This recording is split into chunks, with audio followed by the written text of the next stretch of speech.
Peneliti tsunami dari Lembaga Ilmu Pengetahuan Indonesia, LIPI, Dr. Eko Yulianto mengaku penasaran pada cerita Nyi Roro Kidul, legenda yang menurut dia juga pernah dibahas dalam Kongres Paranormal di Paris pada 1980-an. Dalam pertemuan di Eropa itu, para paranormal umumnya tertarik pada fakta bahwa legenda itu berkembang di kalangan masyarakat sepanjang selatan Indonesia, bukan hanya pantai selatan Jawa. Suatu kawasan yang sangat panjang. Itu pula yang menjadikan peneliti paleotsunami, tsunami purba, itu penasaran pada legenda tersebut.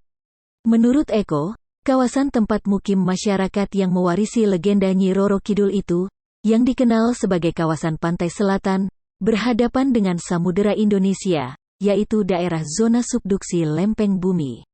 Subduksi ialah proses menghujamnya lempeng benua yang bermassa lebih besar ke lempeng benua yang ada di bawahnya. Proses subduksi yang berlangsung terus-menerus itu yang menciptakan negeri kepulauan Indonesia beserta kesuburannya. Tapi, proses itu pula yang memberikan berbagai bencana, letusan gunung berapi, gempa bumi, dan tsunami. Dalam kaitan itu, Eko memperlihatkan lukisan Nyi Roro Kidul yang merekam legenda tersebut. Di sana digambarkan seorang ratu yang mengendalikan kereta kuda dalam balutan ombak besar yang bergulung-gulung. Jangan-jangan legenda itu sebenarnya pesan bahwa pernah ada tsunami di sana, katanya. Itu dikuatkan dengan legenda Ratu Pantai Selatan tersebut yang digambarkan sering meminta tumbal dengan mengirimkan ombak besar jauh ke daratan. Kemudian, sebagian korbannya dikirim kembali ke darat sebagai pesan dari Nyi Roro Kidul.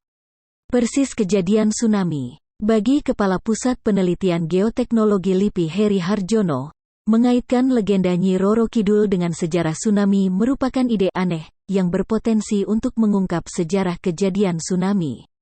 Dia mengatakan, bantuan ilmuwan sosial untuk mengungkap asal-muasal legenda itu juga diyakini bisa membantu penelitian sejarah kejadian tsunami. Pikiran yang sekarang berkembang ialah, boleh jadi pernah ada kejadian besar yang sangat membekas masyarakat zaman dahulu. Kejadian itu terekam dalam legenda Nyi Roro Kidul, katanya dalam sebuah workshop paleotsunami di Bandung.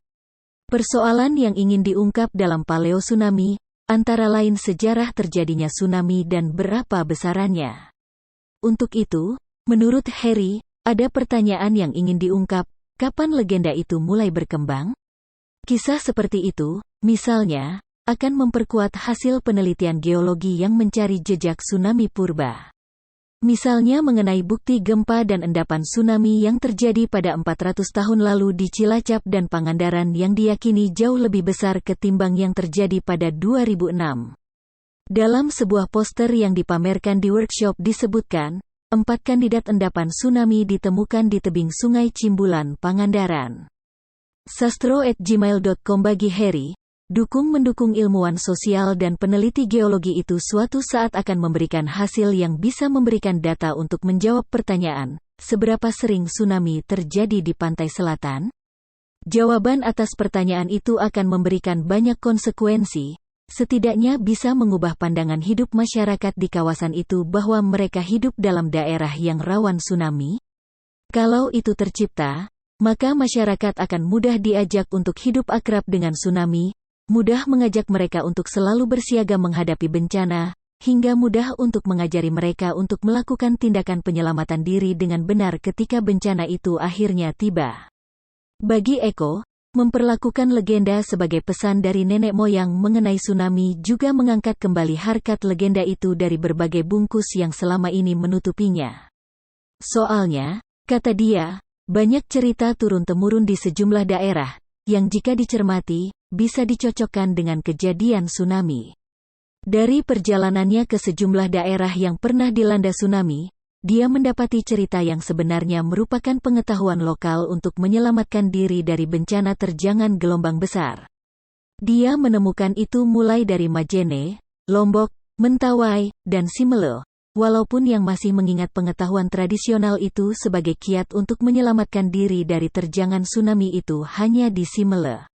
Pengetahuan itu disebut oleh masyarakat setempat sebagai smong. Bagi peneliti tsunami, Simele, pulau di barat daya Aceh, merupakan laboratorium sempurna mengenai tsunami. Di sana, peneliti mendapati banyak endapan tsunami, catatan gempanya lengkap, dan ada pesan nenek moyang tentang tsunami yang terus dipatuhi masyarakatnya. Dalam buku, Selamat dari Bencana Tsunami, disebutkan bahwa Pulau Simele berada paling dekat dengan pusat gempa bumi tanggal 26 Desember tahun 2004. Namun hanya 7 orang yang meninggal akibat sapuan gelombang tsunami. Itu berkat Smong. Smong memuat pesan sederhana, namun masih dipatuhi warga Simele.